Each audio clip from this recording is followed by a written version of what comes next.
Cara, pega essa chave. A gente aprendeu que se conselho fosse bom, a gente dava, não vendia.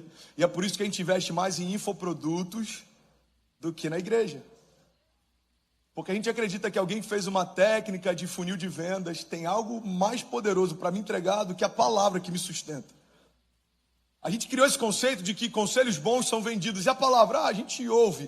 A palavra é a única mensagem capaz de mudar a história de alguém. A palavra é a única mensagem capaz de mudar a natureza de alguém. A palavra é o que ressuscitou Jesus Cristo em meio à morte. E é o que vai ressuscitar mortos vivos nessa manhã. Você está comigo? Diga amém.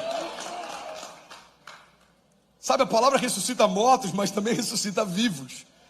E eu tenho uma palavra de vida para você hoje. Eu tenho 3 conselhos que geram vida. Primeira chave que eu quero compartilhar, e eu quero na verdade me aprofundar sobre coisas que eu falei bem rápido lá em Coral Springs. A gente teve um culto no último domingo à noite e foi surreal. E não deu nem para a gente pregar. Então, em 5 minutos eu liberei algumas coisas que Deus estava falando comigo ao longo da semana. E hoje eu queria que a gente fundamentasse um pouco mais isso. Amém? Primeiro conselho que eu tenho para você é que você precisa manter a chama acesa. Se você quiser, por favor, take notes, anota isso e medita nisso ao longo da semana. Eu preciso manter a chama acesa. Irmão, o novo de Deus é uma garantia de dependência total. Quem se move sempre em busca de algo novo em Deus, está sempre completamente dependente de Deus. E é por isso que nem todo mundo quer se mover no novo. Por quê? Porque prefere a mediocridade do conhecido do que a força do novo. Pastor, eu prefiro ficar onde eu já conheço porque é mais seguro. É mais seguro. Mas você jamais vai experimentar os milagres que só se manifestam em meio ao que é desconhecido. Você quer um exemplo claro disso? A história de Pedro. Pedro foi o único que saiu de um lugar conhecido e foi para um lugar que ele nunca havia pisado. Mas também Pedro é o único que voltou daquela noite dizendo que pôde andar com Jesus sobre as águas. O barco pode ser um lugar mais seguro em alguns momentos, mas não existe nada mais extraordinário do que estar correndo riscos ao lado de Jesus. Então eu queria que você guardasse isso. O lugar mais seguro que você pode estar é correndo riscos com Deus. Porque a segurança tem matado muito mais gente do que os desafios. Tem muitos profetas que abriram mão da sua voz profética porque não querem se expor. Tem muitos homens de Deus que abriram mão do seu ministério porque não querem servir. Tem muita gente que abriu mão de viver milagres porque prefere viver uma vida pautada naquilo que você consegue fazer sozinho. Eu quero liderar uma igreja que não continuaria de pé se não fosse uma intervenção de Deus a todo tempo. Eu quero ter sonhos que não são possíveis se o próprio Deus não abrir portas de favor e me der coisas. Eu quero viver uma história que no final dela alguém possa olhar e falar: irmão, na boa, você pode falar o que for desse cara, mas esse cara andava com Deus. Só o novo de Deus nos leva para esse lugar. Você quer um exemplo claro, irmão? A Bíblia diz que quando o povo está no meio do deserto e Deus faz com que o pão caísse do céu para que eles fossem alimentados, Deus deu uma direção clara. Ele disse: não armazene para que não se estrague. O que Deus estava falando é o que a gente faz muitas vezes, principalmente aqui na América. Eu entendo que Deus fez porque eu posso tocar, mas eu não sei se Deus vai fazer amanhã porque eu ainda não vi. Então eu me prendo, eu me agarro àquilo que eu já consigo tocar, mas eu não consigo confiar naquilo que eu ainda não vi. Irmão, isso não é fé.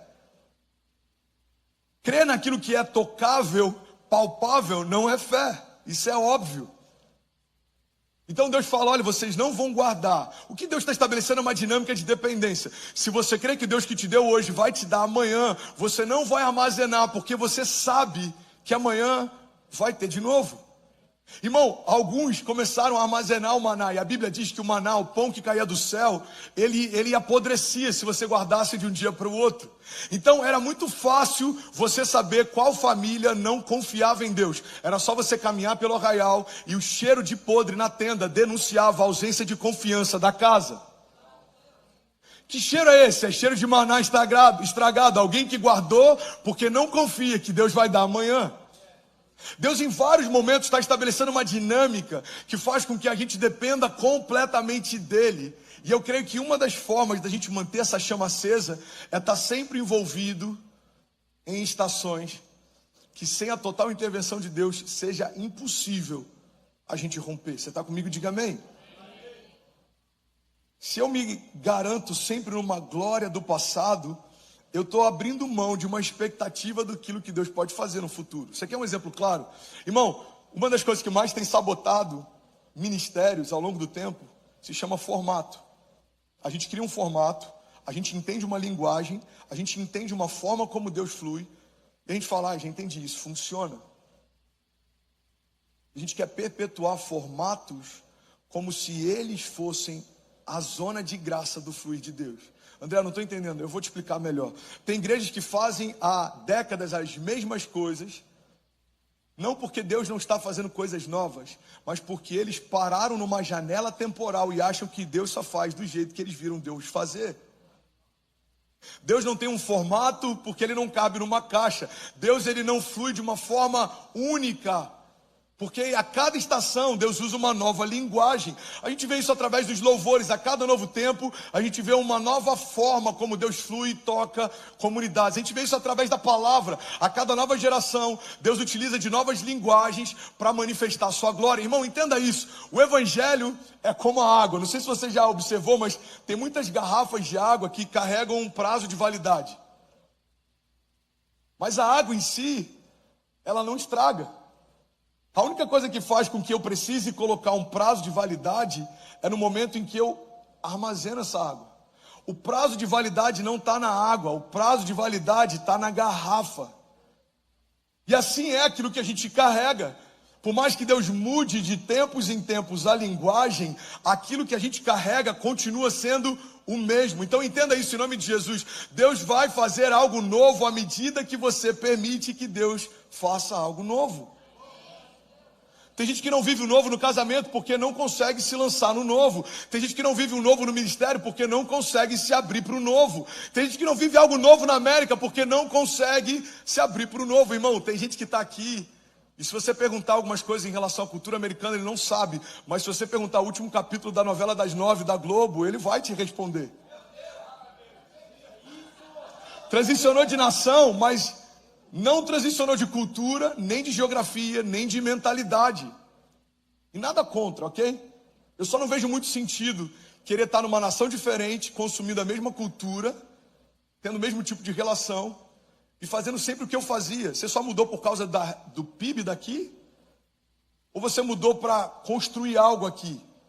Você só mudou porque aqui é um pouco mais seguro? Ou você se mudou para cá porque você entende que Deus te chamou para construir algo novo aqui? Porque, irmão, se a gente construir um gueto brasileiro dentro da América, é como se a gente tivesse feito uma embaixada dentro de uma nação estrangeira. Deus não nos chamou para construir algo para dentro, Deus nos chamou para construir algo para fora. Então eu estou aqui há 20 anos. Eu não falo a língua daqui, eu não conheço nada daqui, eu não tenho relações com ninguém daqui. Eu só tenho amigos brasileiros, só me alimento de cultura brasileira. Isso é um problema? Depende do que você carrega. Se o que você carrega dentro de um gueto está bom, amém. Mas se o que você carrega pode tocar uma geração, você precisa se mover no novo. Você está comigo? Faz sentido para alguém? Eu lembro de um testemunho que eu li num livro, que eu achei interessante. Um pastor da Califórnia, ele disse que quando ele era jovem, ele chegou em casa e tinha pegado fogo na casa deles. A casa estava toda cheia de fumaça e eles entraram para tentar salvar algumas coisas. E aí quando ele entrou, uma cena marcou ele para sempre. Ele falou que na lareira da casa, no centro da casa, ficavam os troféus do irmão dele. E quando eles chegaram, estava tudo queimado, só tinha metal retorcido. E o irmão dele estava desesperado só por causa dos troféus. E ele chorava copiosamente, ele estava desesperado. E aí a mãe dele, tentando consolar o irmão, falava: fica tranquilo, a gente vai fazer tudo de novo. Fica tranquilo, eu vou mandar fazer troféus novos. E ele diz que aquilo para ele foi um milestone, foi um marco. Aquilo mudou algo na vida dele, porque ele olhou para a cena do irmão e ele teve um insight. Ele falou: se em algum momento da minha história a glória do meu passado fizer mais sentido para mim do que a expectativa do meu futuro, a minha jornada perdeu o propósito.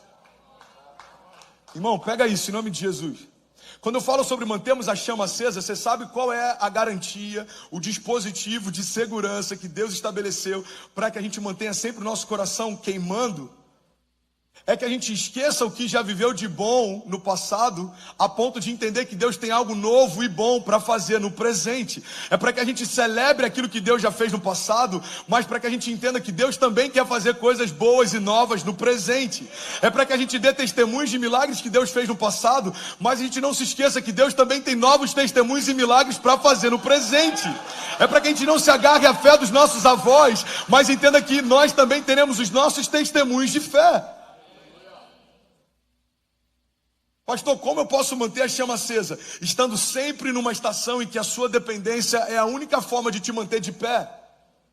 Estando sempre se envolvendo com algo novo em Deus, em que você não tem mais como utilizar o testemunho de 10 anos atrás como uma base de segurança. Ele não funciona mais. Pastor, você está falando para eu esquecer o que Deus fez? Não, eu estou falando só para você não viver em meio a...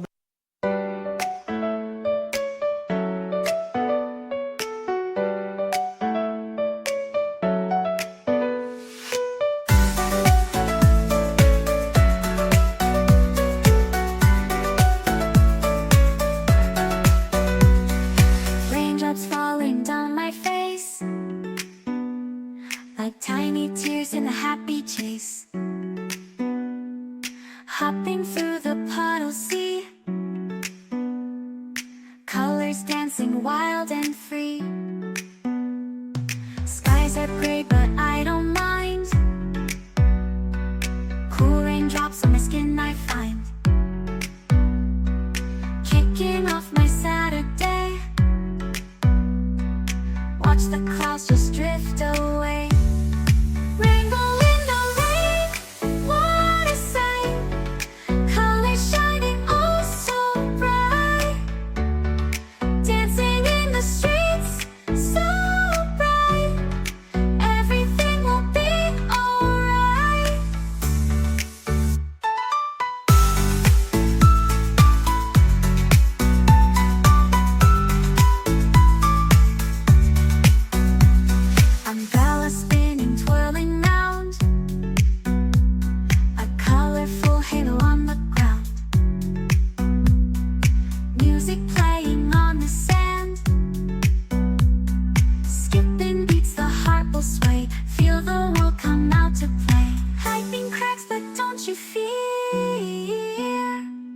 Magic shines when skies are clear,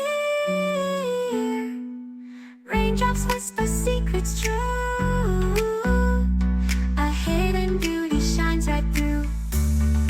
Rainbow in the rain, what a sight, colors shining oh so bright, dancing in the streets so bright, everything will be alright. Raindrops falling sun peeks through, rainbow magic me and you, smiling faces, hearts alive,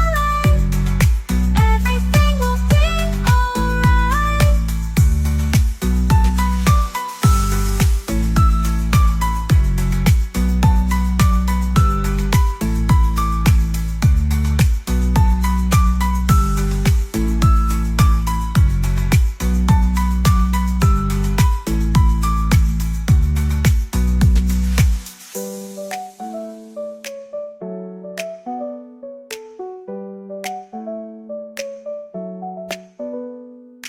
Raindrops falling, sun peeks through, rainbow magic, me and you, smiling faces, hearts alight, everything will be alright.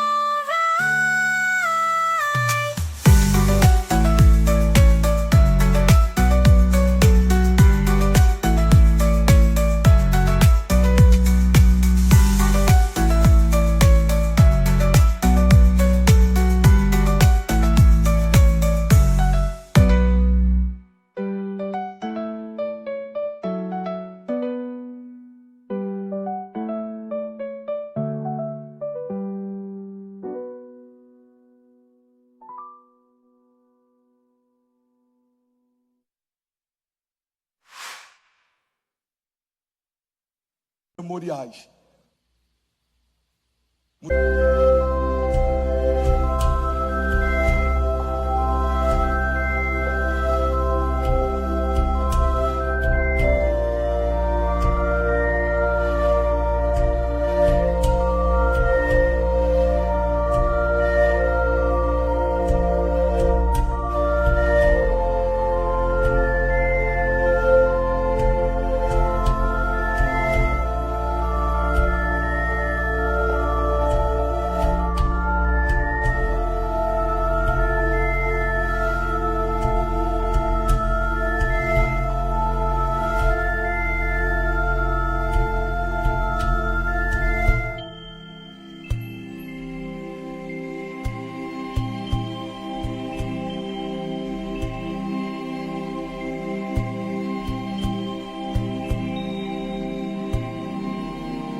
museus são bons para visitação. Ninguém quer morar lá dentro. E aí, tudo bem? Você acabou agora de assistir um vídeo. Se você ainda não está inscrito, já se inscreve também no nosso canal, ativa esse sininho aqui embaixo de notificação e toda vez que eu fizer uma live ou estiver transmitindo uma mensagem ao vivo, você vai ser um dos primeiros a saber. Mas eu deixei mais 2 indicações aqui que eu espero que façam muito sentido para você. Então já aproveita e clica para assistir a próxima mensagem, beleza? Seja bem-vindo ao time de incendiários e eu espero de verdade que essas mensagens mudem a sua vida como elas têm mudado a minha também. Até a próxima. Valeu!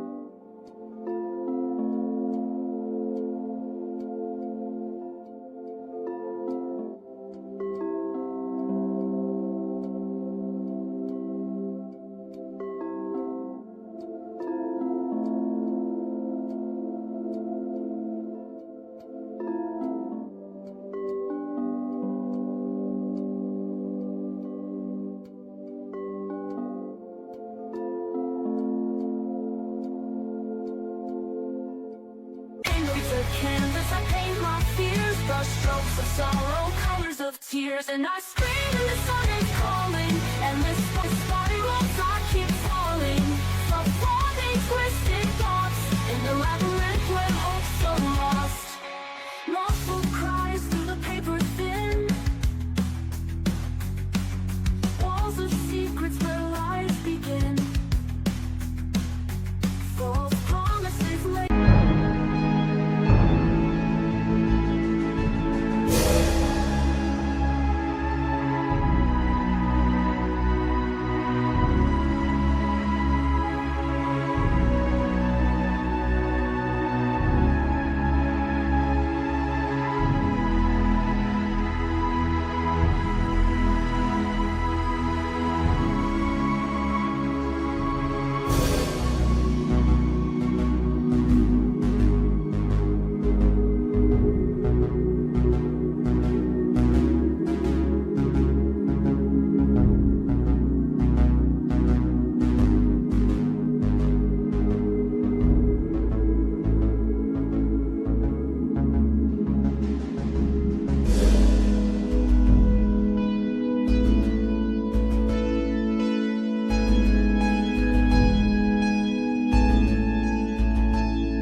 Hope's embers flicker, no longer heights.